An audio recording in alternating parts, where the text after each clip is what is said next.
युवा राज्यामध्ये आपलं स्वागत आहे।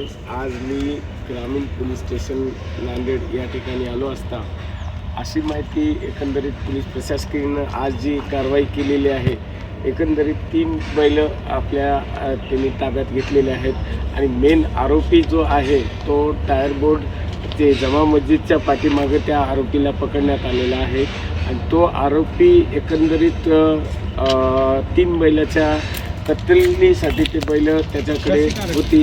ते बैल आज पोलीस प्रशासनाने स्वतः जाऊन त्या ठिकाणी धाड टाकली आणि त्या धाडीमध्ये त्या आरोपीला पण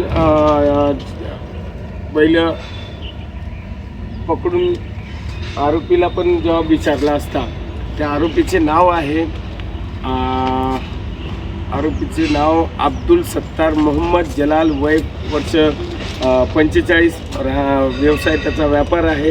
हजरत अली मस्जिदजवळ टायर बोर्ड जिल्हा नांदेड याने गोवंशीचे 3 जातीचे जनावरे बैल कत्तलीकरता बांधून ठेवले होते आणि या नंदीने एकूण किंमत आहे टोटली 1 लाख रुपये याच्या किमतीचे हे नंदी बैल असून सूत्रानुसार आपल्याला माहिती दिलेली आहे। ज्या माहितीनुसार फेरोज कुरेशी यांचं स्वतःचं घरच त्या असून त्या ठिकाणी हे बैल कत्तलखान्यासाठी तो ठेवत असतो आणि या पद्धतीने त्याच्यावरती कलम लादण्यात आली। कलम 5555 5B 99 ब महाराष्ट्र ग्रामीण संरक्षण अधिनियम 1976 प्रमाणे गुन्हा दाखल झाला आहे वगैरे मौजूद।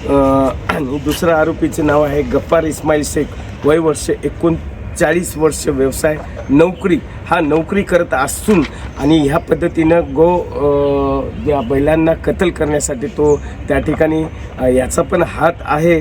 याच्यावरही कारवाई झालेली आहे आणि पुढील तपास पोलीस प्रशासकीय ग्रामीण पोलीस स्टेशनचे पदाधिकारी अजून करत आहेत।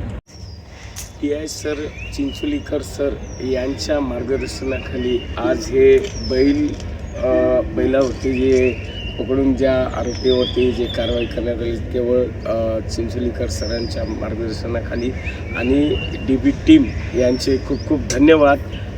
सर्व टीमचे आभार या युवा राज्य टीमकडनं व्यक्त होत आहेत आणि गोवंशच्या सर्व गौरक्षकांकडनं आज या टीमला शुभेच्छा।